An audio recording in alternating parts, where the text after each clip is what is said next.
Le message de ce matin,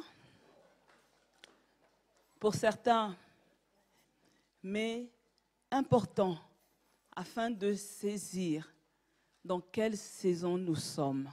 Alléluia. On ne peut pas tout le temps venir parler foi, grâce. Ça, c'est des messages qu'on aime bien entendre et qui sont aisés dans la compréhension. Mais ce message de ce matin, ça va sans doute demander de réécouter encore 2 fois, 3 fois pour pouvoir l'assimiler. Mais parce que nous sommes à l'église, nous devons aborder tous les thèmes. C'est important pour notre croissance. Amen. Alors ce matin, pour rappel, nous sommes toujours dans l'année de l'unité. Vous voyez, bien-aimés, Dieu nous révèle cette unité dans plusieurs dimensions au niveau de nos vies et de nos ministères. Aujourd'hui, nous allons découvrir une autre excellente dimension qui est l'unité de Christ avec l'Église.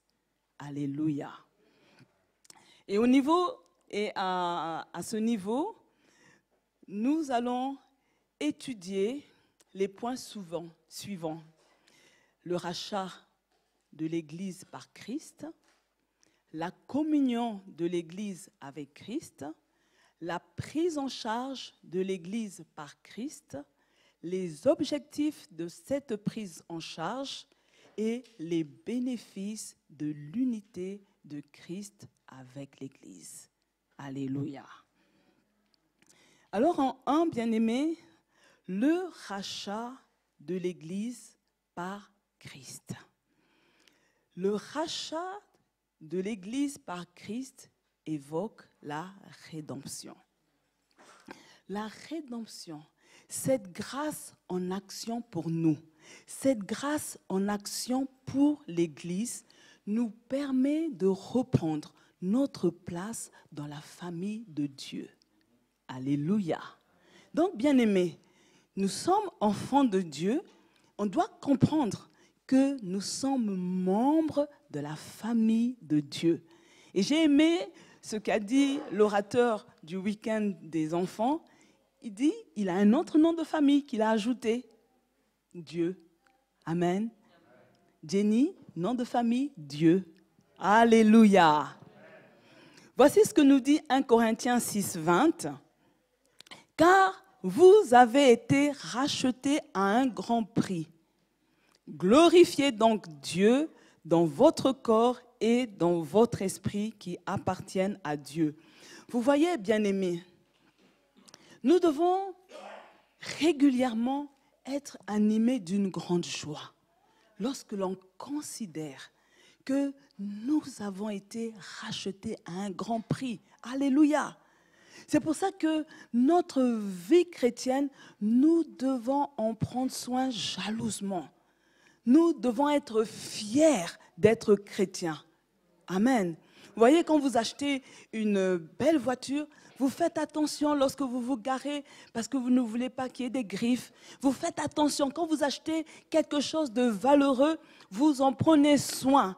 Mais maintenant aussi, notre vie chrétienne, nous devons être conscients que Dieu a payé un grand prix pour que nous fassions partie de sa famille. Et vous voyez, l'Église a été rachetée par un grand prix qui est le sang de Jésus-Christ versé à la croix de Golgotha. Voici ce que nous dit Éphésiens 1, 7. En lui, nous avons la rédemption par son sang, la rémission des péchés selon la richesse de sa grâce. Voyez tout ce que nous apporte Jésus-Christ. Alléluia. Rémission des péchés, la rédemption par son sang. Et toute cette richesse, c'est simplement par la grâce. Waouh! La victoire de Jésus à la croix a été le prix pour notre rédemption. Et tout ceci, bien-aimés, pour nous remettre dans la famille de Dieu. Et vous voyez, pour que nous fassions partie de la famille de Dieu, ça a coûté quelque chose à Dieu. Ça a coûté la vie de son Fils unique. Il a perdu quelque chose de valeureux, simplement parce qu'il voulait te prendre. Alléluia. Il avait besoin de toi. Parce que tu n'es pas n'importe qui. Bien-aimés, nous ne devons pas nous dévaloriser. Nous devons savoir que Dieu nous a donné de la valeur. Nous devons être conscients de cette valeur. Et pour nous donner cette valeur, Dieu a pris quelque chose qui lui coûte, quelque chose de précieux. Parce que tu le mérites, ma sœur. Parce que tu le mérites, mon frère. Alléluia. Et vous voyez que l'unité de Christ avec l'Église commence par le rachat. Jésus-Christ est l'unique moyen pour le salut et la rédemption éternelle. Donc cela veut dire, bien-aimés, on ne peut pas dire que nous sommes chrétiens et qu'on rejette Jésus-Christ. On ne peut pas dire que je suis un enfant de Dieu et que je refuse de croire en la divinité de Christ. Alléluia. Voilà que Jésus-Christ a été le seul qui a été capable de payer ce prix, de verser son sang, de mourir à la croix afin d'établir ce lien avec nous. Amen. Pour que ce lien se fasse, il fallait qu'une personne fasse ces trois choses. Et il n'y a que Jésus-Christ qui l'a fait. C'est pour cela, bien-aimés, nous devons chaque matin, quel que soit ce que l'entourage peut dire, quelles que soient les méchancetés qui peuvent être dites sur notre vie, croire que nous avons de la valeur. Alléluia. Quelqu'un peut dire, oui, tu n'es pas beau, c'est pas grave. Mais aux yeux de Dieu, j'ai de la valeur. Quelqu'un peut dire que non, tu n'es pas brillant comme moi, tu n'es pas intelligent comme moi, mais moi, je sais que j'ai de la valeur. Peut-être à tes yeux, je ne suis rien du tout, je suis un moindre que rien, mais aux yeux de Dieu, j'ai de la valeur. Il a donné son Fils pour moi. Ça lui a coûté. Alléluia. L'Église a coûté la vie au Fils unique de Dieu. Et c'est pour ça, bien-aimés, nous ne pouvons pas avancer à l'aveuglette. Il est important pour l'enfant de Dieu de connaître la réalité qui a été la passion du Christ. Je ne parle pas du film, mais on doit savoir, parce que des fois, les chrétiens d'aujourd'hui sont légers parce qu'ils n'ont pas la réalité de ce que Jésus a subi pour toi. Ils n'ont pas la réalité de ce que Jésus a accepté de subir pour qu'aujourd'hui tu sois sauvé et membre de la famille de Dieu. Et vous voyez, l'une des choses qui est importante de considérer, c'est sa nature, à la fois humaine et divine. Jésus n'était pas un homme ordinaire. Alléluia. Il était non seulement le Fils de Dieu, mais il était Dieu lui-même.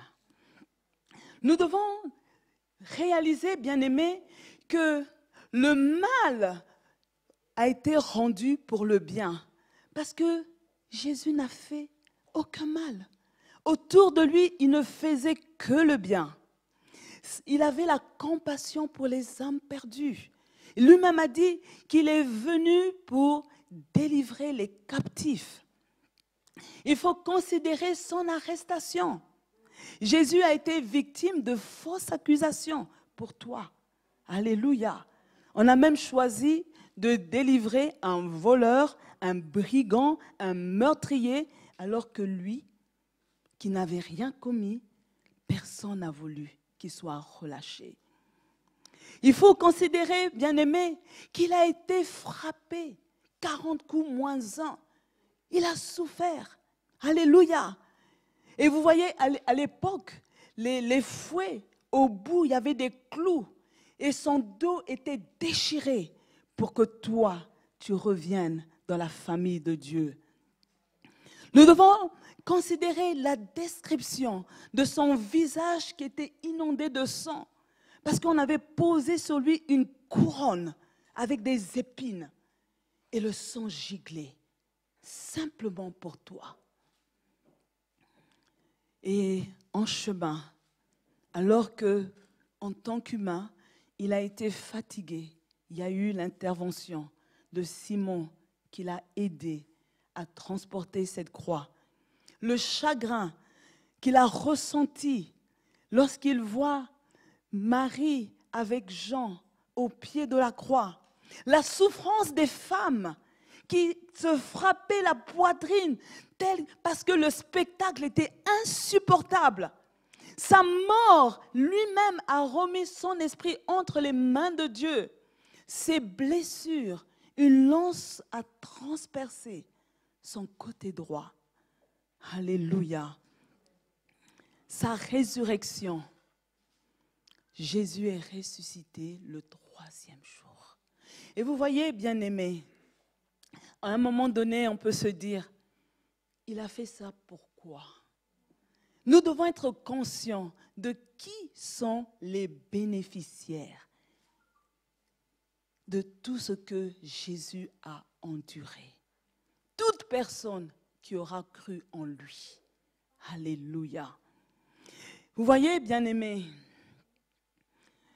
Dieu désire accomplir des miracles au sein de son Église. Dieu veut que El Shaddai connaisse une saison de miracles illimités. Vous voyez, bien-aimés, une chose est certaine, c'est que Dieu n'est pas un pervers. Il ne se réjouit pas de voir l'Église souffrir. Dieu veut que son peuple parvienne à surmonter les obstacles. Dieu veut que chacun de nous venons rendre témoignage de ses bienfaits, parce que la saison des miracles est toujours d'actualité. Nous croyons que la Bible est véridique de la Genèse à l'Apocalypse. Alléluia. Tout ce qui est écrit dans la Bible, nous croyons que c'est la pure vérité et que Dieu est le même hier, aujourd'hui, éternellement. Il n'y a pas de changement. Jésus-Christ est le même. Alléluia.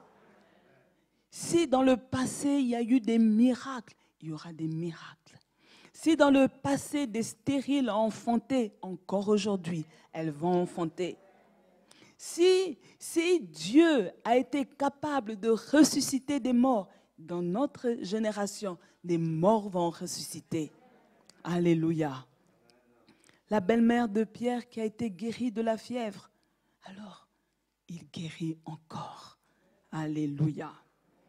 La gloire de Dieu se manifeste dans l'Église quand celle-ci est unie à Christ. Vous voulez voir quelque chose, bien-aimé? Il faut que l'Église soit unie à Christ.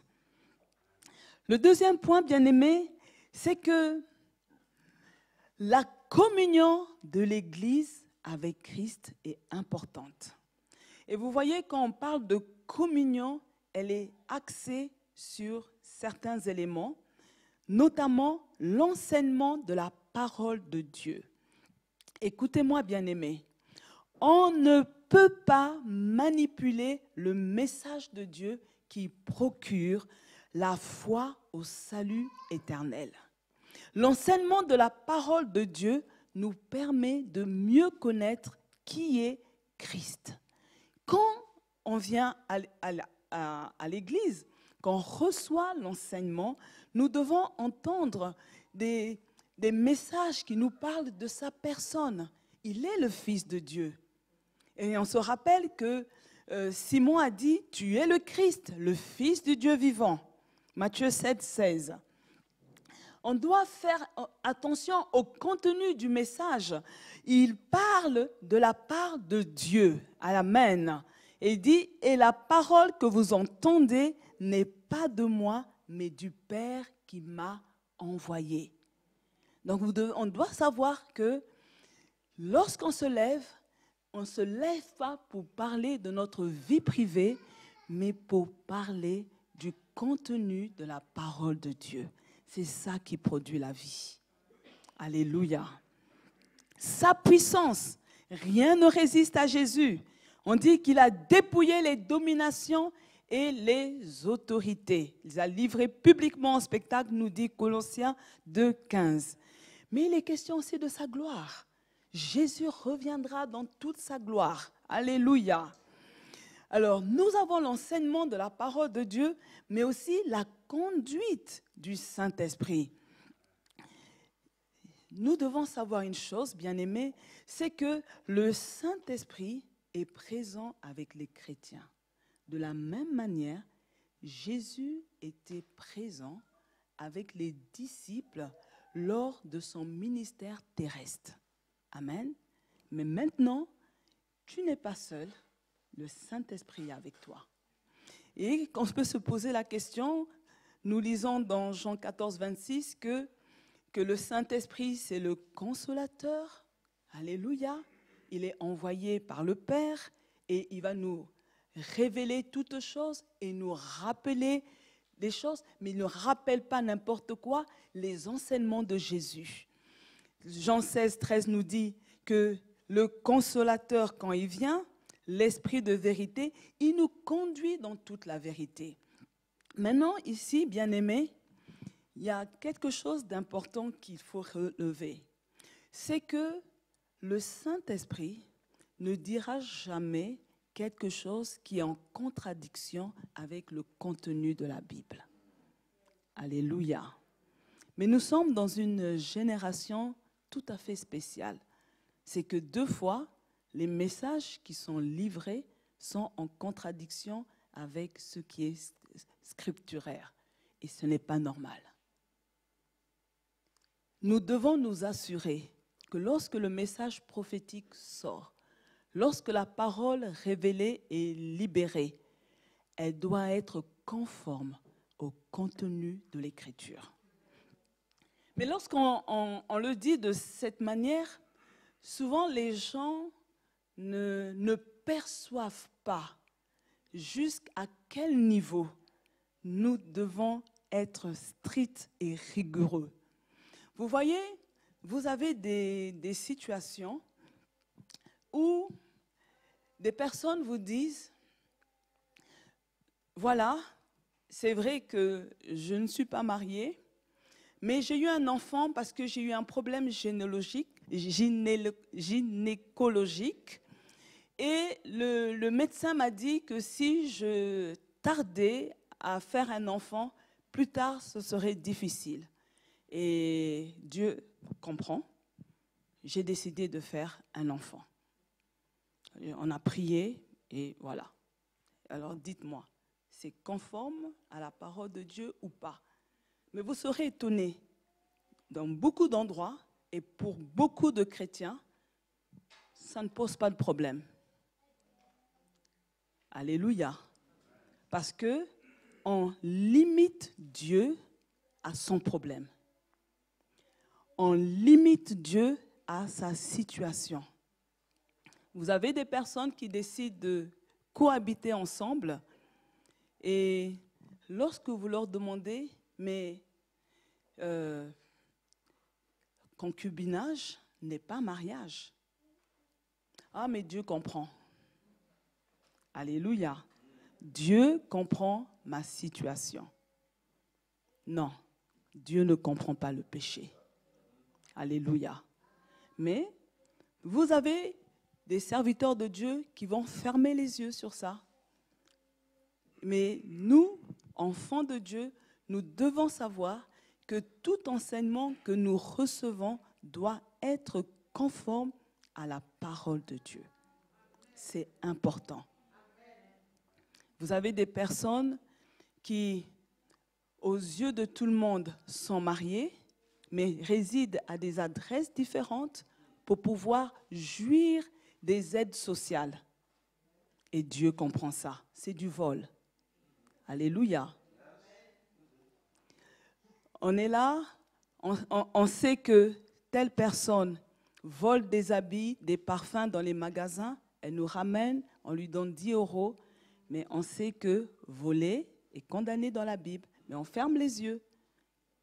Eh bien, vous avez des personnes qui vont vous sortir un verset pour justifier tout ce qui se fait. Alléluia. Et c'est ça, nous devons être sérieux. Et donc, ce qu'il faut savoir, bien-aimés, c'est que le Saint-Esprit nous parle constamment de Jésus et nous rappelle les paroles de Jésus. C'est ça le rôle du Saint-Esprit. Donc, si le Saint-Esprit est là avec nous au quotidien, de la même manière que Jésus était avec les disciples au quotidien, le Saint-Esprit est là. Le Saint-Esprit te dira que là, c'est un faux pas, que là, va à gauche. Alléluia. Que là, il y a, que ça, tu ne peux pas faire. Regarde les Écritures. Voici ce que dit tel verset de la Bible. Alléluia. Mais le Saint-Esprit, encore, il va encore plus loin. Il nous donne des dons. Et là, vous voyez que 1 Corinthiens 12, 8 à 10, nous livre une liste non exhaustive des différents dons que nous pouvons recevoir par le Saint-Esprit. Alléluia. Mais ce qui se passe également, bien-aimés, c'est que le Saint-Esprit produit en nous le fruit de l'Esprit. Alléluia. Et ça, c'est important. Parce que lorsque le Saint-Esprit inonde nos vies, nous sommes transformés en quelqu'un d'autre. De querelleurs, nous devenons quelqu'un de paisible. Et il est possible, hein, bien aimé, lorsqu'il y a une situation, certains vont traduire en disant que oui, elle a la rancune, elle a la haine, mais parfois, il faut laisser le temps que les choses se tassent pour rencontrer une personne pour éviter que ça éclate. Parce que, en fait, réparer quelque chose, c'est pour repartir sur de nouvelles bases. Mais si on va se rencontrer pour empirer les choses, ce n'est pas ce que Dieu nous demande. Et c'est pour ça que j'encourage de prendre le temps d'être en paix, le temps de surmonter les choses, le temps que le fruit de l'esprit prenne place. Alléluia. Nous sommes des humains. Alléluia. Nous sommes des êtres humains avec une sensibilité et un cœur. Alléluia. Même le bishop est un être humain. Une situation peut aussi le blesser, une situation aussi peut le contrarier, mais deux fois, il faut un temps. Pas dire que il est rancunier. Non, simplement en tant qu'humain. Deux fois, on a besoin d'un délai pour, alléluia, pour arriver à parler avec quelqu'un en étant vrai. Sinon, on devient des hypocrites dans l'église. Alléluia. Sinon, c'est du faux semblant. Et le faux semblant ne règle pas la situation parce que le problème est là. Et en fait, chaque fois, ça fait comme une montagne. On vient ajouter, et puis un jour, ça éclate et on se dit, mais la petite goutte d'eau qui fait déborder le vase. Mais le Saint-Esprit est là. Il nous donne le fruit de la maîtrise de soi. Il nous donne le fruit de l'amour. Il nous donne le fruit de la patience. On a tout ce pactage en nous. Amen. Et l'autre élément important que nous avons dans la communion de de Christ avec l'Église, c'est la prière. Cette communion, elle est fondée, développée, épanouie par la prière, car la prière est un dialogue entre l'Église et Christ. Et je vous assure, bien-aimés, si tu ne t'es pas encore connecté à ce programme, ben tu ne sais pas ce que tu rates. Parce que ce programme est vraiment quelque chose que Dieu a voulu pour l'Église. Il veut que la vie de plusieurs prenne un tournant. Écoutez ce que dit Acte 12, 5. Pierre donc était gardé dans la prison et l'Église ne cessait d'adresser des prières à Dieu pour lui. Amen. Vous voyez, lorsque l'Église prie ensemble, nous parlons à Dieu et lui, il nous répond. Et lorsque l'Église prie ensemble, nos prières sont suivies de résultats. Alléluia. Parce que nous sommes en accord. Amen. Et vraiment, même si tu considères que toi, il n'y a aucun obstacle dans ta vie, je dis gloire à Dieu, moi j'ai des obstacles et j'ai besoin de cette prière, peut-être que pour toi, tout est bon. Mais simplement parce que nous sommes El Shaddai, nous sommes l'Église, nous sommes de la même famille, je viens m'associer à ce programme pour prier pour les autres. Alléluia. Alors en 3, la prise en charge de l'Église par Christ. Vous voyez, cette prise en charge se fait à travers des fidèles que Dieu élève dans l'Église. Donc au 1, nous avons par le don des ministères. Donc Dieu prend des fidèles dans l'Église qui apportent la parole de Dieu. Et lorsque nous lisons Éphésiens 4, 11 à 15, vous prenez la référence, nous voyons que Dieu a donné une multitude de ministères. Alléluia. Mais il y a quand même quelque chose qui est encore vrai aujourd'hui, c'est qu'à l'époque, Jésus a fait un constat en disant qu'aucun prophète n'est bien reçu dans sa patrie. Luc 4, 24. Et j'aimerais interpeller le peuple de Dieu de El Shaddai d'apprendre à valoriser les ministres de Dieu qui exercent le ministère de la parole dans l'Église. Alléluia. Il est dit, ils sont beaux, les pieds de ceux qui annoncent l'Évangile. Alléluia. Vous savez, deux fois, ici, vous ne donnez pas de la considération à ceux qui annoncent la parole, mais sur d'autres cieux, ils sont appréciés. Parce que les gens voient le temps. Essayez d'écrire une prédication. Essayez de vous asseoir pour méditer, pour pouvoir parler. Parce que lorsqu'une personne se tient devant vous, on a l'impression que c'est facile. Mais certains, on leur donne le micro, ils ne peuvent même pas parler pendant plus de 10 minutes sans faire des rhétoriques. Alléluia. Et simplement apprendre à être reconnaissant pour les dons que Dieu a donnés à El Shaddai. Mais en même temps, bien-aimés, cette prise en charge aussi, dans cette prise en charge, Dieu utilise aussi des fidèles qui sont des serviteurs et des ouvriers dans l'Église. Et nous devons les respecter. Alléluia.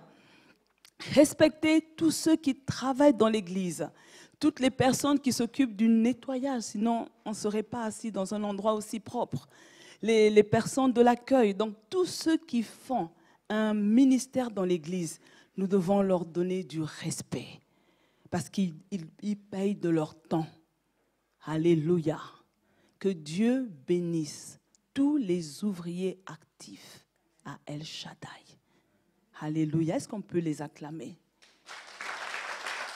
Alléluia. Amen. Vous voyez, bien-aimés, on a été contents de l'équipe de louanges qui ont fait une belle prestation, mais il y a eu des heures de préparation. Certains étaient là hier, ils habitent loin, ils se déplacent, et ceci pour que nous ayons un culte agréable. Donc, il n'y a rien à négliger dans l'Église. Et si tu es là, que tu ne fais rien, cherche à faire quelque chose. Parce que nous sommes une famille. Ce n'est pas normal que dans une famille, certains viennent comme des rois. Imaginez une maison où tout le monde travaille, mais toi, tu viens simplement, on t'appelle, viens manger, et puis on fait ton lit, on fait la table, on lave tes habits, et tu ne fais rien. Tu es un invité, tu n'es pas membre de la famille.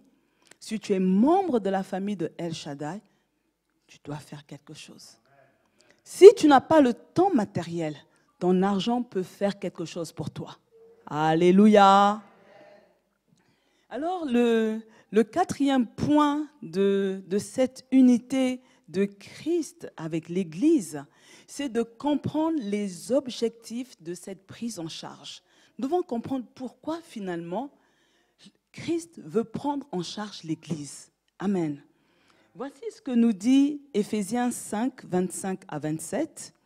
« Marie, aimez vos femmes, comme Christ a aimé l'Église et s'est livré lui-même pour elle, afin de la sanctifier par la parole, après l'avoir purifiée par le baptême d'eau, afin de faire paraître devant lui cette Église glorieuse, sans tache ni ride, ni rien de semblable, mais sainte et irrépréhensible. » Alléluia. Vous voyez, Paul aborde le mariage pour expliquer les objectifs de la prise en charge de l'Église par Christ. Et là, on comprend bien que Dieu veut que l'Église soit parfaite et glorieuse. Le premier objectif, bien-aimé, c'est la sanctification. Le verset 26 nous dit « afin de la sanctifier par la parole ». C'est une séparation. C'est l'acte de mettre à part ce qui est consacré à Dieu. Alléluia. Et vraiment, consacré, c'est mis à part. J'ai été quelque part, il y avait des consécrations et j'entends le prédicateur qui dit « oui, consacré, c'est un sacre qu'on donne à un camp ». Non. Alléluia. Parce que les gens veulent toujours faire croire, voilà, Dieu m'a donné une révélation, mariage veut dire mari âgé. Non, on a été tous à l'école.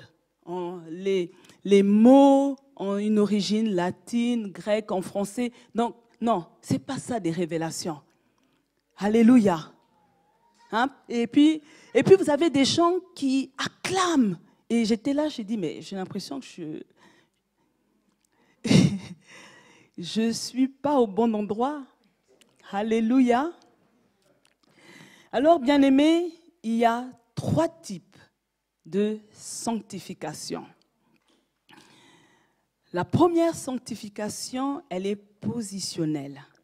C'est l'acte par lequel Dieu met à l'écart tous ceux qui ont cru à Christ. Vous voyez ce beau chant-là qui dit « il va me prendre ». Il va me laver, m'arranger, il va me positionner. Mais Dieu, tu as une position en tant qu'enfant de Dieu. Tu n'es plus n'importe qui, bien-aimé. Alléluia.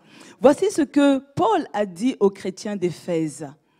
En lui, Dieu nous a élus avant la fondation du monde. Nous sommes positionnés, nous sommes élus avant la fondation du monde pour que nous soyons saints et irrépréhensibles devant lui. Alléluia. Et vous lirez la suite du verset 4. Donc, la sanctification positionnelle, en tant qu'enfant de Dieu, quand je deviens enfant de Dieu, je change de position. Je suis à un autre niveau. Mais maintenant, il y a la sanctification progressive. C'est l'effort que tout enfant de Dieu doit conjuguer pour vivre en dehors du système du monde. Parce que le système du monde est opposé à la volonté de Dieu. Alléluia. Et quand on est enfant de Dieu, en fait, on réalise que rien n'est acquis. Je dois travailler. Alléluia. Si je baisse la garde, je peux facilement chuter. C'est pour ça qu'il y a ce verset qui dit que celui qui est debout prête garde de ne pas tomber. Alléluia. Alors voilà, Hébreux 12, 14, il dit « Recherchez la paix avec tous et la sanctification sans laquelle personne ne verra le Seigneur. » Donc ça veut dire, bien-aimé, chaque jour dans la vie chrétienne, je dois rechercher la paix et la sanctification. Alléluia. Je ne peux pas dire que oui, moi, il ne va rien m'arriver de mal. Écoutez-moi, ces grands pasteurs qui chutent avec les femmes, qui volent, au départ, ils ne pensaient pas que ça pouvait leur arriver. Ça n'arrive pas qu'aux autres. C'est pourquoi chaque jour, nous devons rechercher cette sanctification. Chaque jour, nous devons ajouter un niveau de sanctification à notre vie. Parce qu'il y a la tentation. Alléluia. Je ne sais pas si lui-même, il s'en souvient, il y a quelques années, quand les GSM étaient sortis, en Belgique on dit GSM, ici je crois on dit portable, c'était encore nouveau, tout le monde n'en avait pas, et il fallait acheter les cartes de recharge, mais qui finissaient très vite. Et je vous assure, bien-aimés, qu'une fois, notre bishop, j'ai été vraiment, j'ai reçu une gifle. Pourquoi? Parce qu'il me dit qu'il a été chez le libraire pour acheter une carte de recharge. Avant, c'était des cartes. Et donc, il donne des 15 €. Et quand le libraire lui donne, finalement, il y avait 2 qui étaient collés. Tu t'en souviens? Et il part dans sa voiture pour gratter, pour recharger le GSM. Et il se rend compte qu'il y a une 2e carte. Alors, Papa Diaf, qu'est-ce que tu allais faire? Tu allais dire, gloire à Dieu, alléluia. Et là, il me dit, je suis reparti chez le libraire pour rendre la carte. Je fais zut alors. J'aurais pensé que, tant pis pour le libraire, hein, c'est Dieu, moi je n'ai pas volé. Vous voyez, donc vous voyez, là, c'est un travail de tous les jours. Et ce n'est pas évident. Ce n'est pas si simple. Alléluia. C'est pour ça qu'on ne peut pas lever la main et dire « je suis sans péché ». C'est difficile. Il y aura toujours quelque part où Dieu peut mettre le doigt. On peut penser à ses propres yeux que moi, je suis sans péché quand je regarde l'autre. Parce qu'on voit que l'autre a chuté, l'autre a volé, l'autre, elle est tombée enceinte sans mariage, l'autre a ceci. Vous voyez les péchés visibles et puis on lève les épaules en se disant « oui, je ne suis pas comme elle ». Alléluia. Je ne suis pas comme lui. Mais il y a des petites choses sur lesquelles Dieu peut mettre le doigt. Et ces petites choses, de fois, toi, tu ne les vois pas. Mais Dieu nous demande chaque jour qu'on recherche la sanctification. C'est ça qu'on appelle la sanctification progressive. Ça veut dire que chaque jour, chacun a un autre niveau de sanctification. Et vous voyez, bien-aimés, et il y aura la sanctification finale. C'est l'acte par lequel Dieu lui-même va venir séparer l'Église avec le monde. Il va venir prendre ceux qui auront cru à sa parole. Et là, vous pourrez lire la vision de l'Apocalypse, qui nous dit dans 21:1 qu'il y aura un nouveau ciel, une nouvelle terre. Le Seigneur veut la sanctification de l'Église. Il veut une séparation entre l'Église et le monde. Alléluia. L'objectif 2, c'est la purification de l'Église. Purification. Le verset 26 nous dit « Après l'avoir purifié par le baptême d'eau ». Donc nous comprenons que la purification passe par les eaux du baptême. Marc 16, 16 nous dit que celui qui croira et qui sera baptisé sera sauvé. Alléluia. Donc, on comprend par là qu'avant de passer par les eaux du baptême, il nous faut croire. Donc, ce n'est pas de l'amusement. Si on ne croit pas, si on a encore des doutes, ce n'est pas le moment de se faire baptiser. Avec Corona, partout on passe vaccin. Alléluia. Et donc, vous pourrez lire encore Romains 6, 3, 4. Le baptême comprend 2 étapes, l'immersion puis la sortie de l'eau. L'immersion signifie que le fidèle, le croyant, s'identifie à la mort de Christ, il se dépouille de son passé et Jésus le lave de son péché. À la sortie de l'eau, c'est la symbolique de la purification, parce qu'à ce moment-là, quand on sort de l'eau, je commence une vie nouvelle. Alléluia. Alors j'encourage toutes les personnes qui croient et qui hésitent à rentrer en contact avec Pasteur Didier pour prendre les enseignements pour le baptême. Et félicitations encore à nos baptisés du mois de juin. Alléluia. Et nous avons ensuite la glorification. Parce que le verset 27 dit « Afin de paraître devant lui cette Église glorieuse ». Romains 8, 29, 30 nous évoque encore tout ce qui est de la glorification. Et en fait, bien-aimés, la gloire n'est qu'une 5e étape du travail que Dieu fait dans nos vies avant de nous glorifier. C'est qu'une 5e étape. Parce que Dieu dit d'abord, il nous connaît d'avance. Avant que El Shaddai ne soit, Dieu connaissait El Shaddai. Il a prédestiné chacun de nous. Il nous a appelés, il nous a justifiés et ensuite glorifiés. Quand nous avons Dieu en nous, nous expérimentons, bien-aimés, le processus de l'humiliation à la gloire.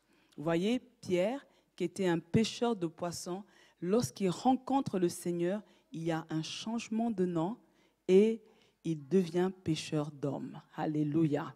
Vous voyez que Joseph, qui était esclave, il est devenu gouverneur. Esther, une pauvre orpheline, est devenue une reine.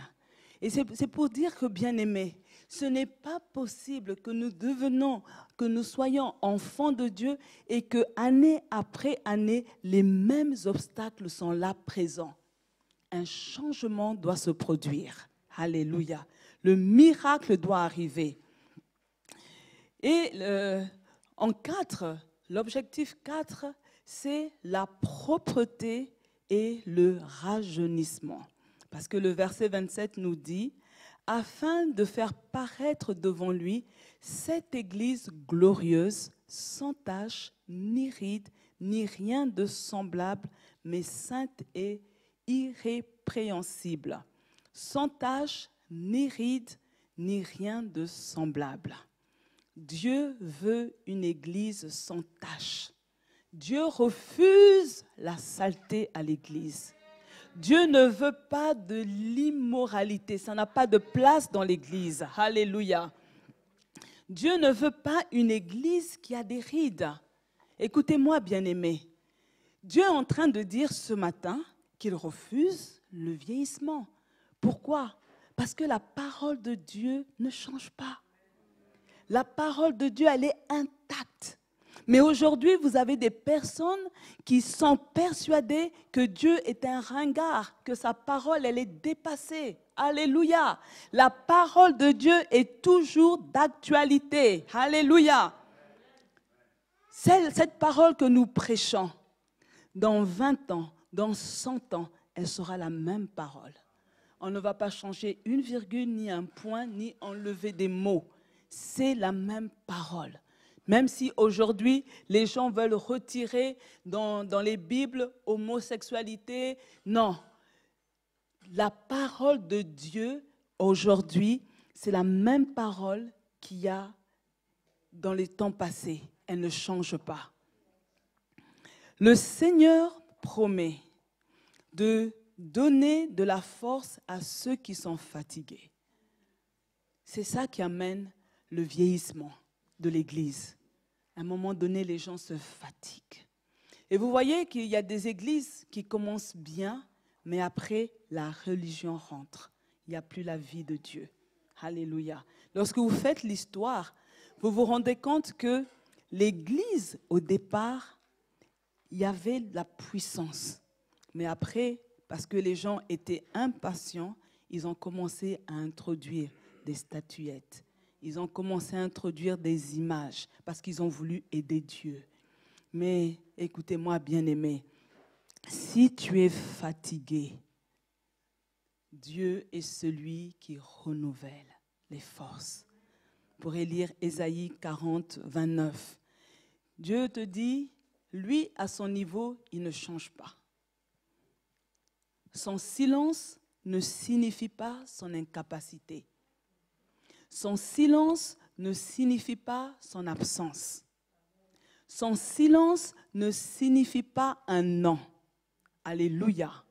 Mais toi, appuie-toi sur lui. Sinon, tu seras tenté de lui donner un coup de main parce que tu croiras que Dieu a vieilli. Et ce sera la mort qui va rentrer dans l'Église. Alléluia. Il est important, bien-aimés, que nous gardions une foi intacte. Notre foi doit demeurer fraîche. Alléluia. On peut avoir des périodes de blues, mais ces périodes ne doivent pas durer. Alléluia. Alors, pour terminer, on peut se demander, finalement, quels sont les bénéfices de l'unité de Christ avec l'Église? Quels sont les bénéfices? Il y a plusieurs corps de Christ, mais l'Église, il n'y a pas plusieurs corps de Christ, mais l'Église est la seule représentation du royaume de Dieu sur terre. Vous voulez voir à quoi va être le royaume de Dieu? Regardez l'Église. Alléluia. Et nous sommes la preuve, plusieurs races, alléluia, plusieurs origines, différents âges, mais nous sommes là, autour du nom de Jésus. Et vous voyez donc, l'un des bénéfices, le temps passe, c'est de ressembler à Dieu, tel il est, de ressembler à Christ, tel il est, tel nous sommes. Vous lirez 2 Corinthiens 3, 18. L'autre bénéfice, c'est de manifester son autorité. Nous avons reçu l'autorité, le pouvoir de chasser les démons. Alléluia. Luc 10, 19. L'autre bénéfice, c'est que nous avons la mission d'étendre le royaume de Dieu. Alléluia. Nous devons étendre le royaume de Dieu le plus loin possible. Matthieu 28, 19. Et la chose encore qui est notre bénéfice, c'est que nous devons retrouver Christ. Pas n'importe où, dans les airs. Alléluia. 1 Thessaloniciens 4, 16 à 17. Et nous régnerons avec lui pour l'éternité dans son royaume. Alléluia. Alors pour conclure, bien-aimés, voici ce que nous dit Éphésiens 4, 1 à 3. Et j'aimerais qu'on se lève pour qu'on le lise ensemble. Et que ce soit vraiment notre prière à nous. Voici ce que je vous demande avec force, moi qui suis prisonnier par le Seigneur. On y va? Vivez. Je vous exhorte donc, moi, le prisonnier dans le Seigneur, à marcher d'une manière digne de la vocation qui vous a été adressée.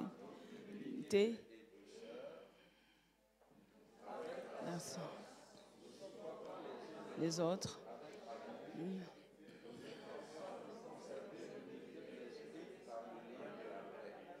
Amen. Merci, vous pouvez vous asseoir. Le Seigneur veut que nous conservions ce lien de l'unité entre lui et l'Église. Ce lien doit être conservé. Amen. Le Seigneur veut que nous conservions ce lien de l'unité dans notre marche de tous les jours avec lui. Et quand cette unité est bien conservée, nous pourrons dire, nous, Église, nous, El Shaddai, et Christ, notre époux, nous formons un seul corps. Que Dieu bénisse sa parole. Alléluia.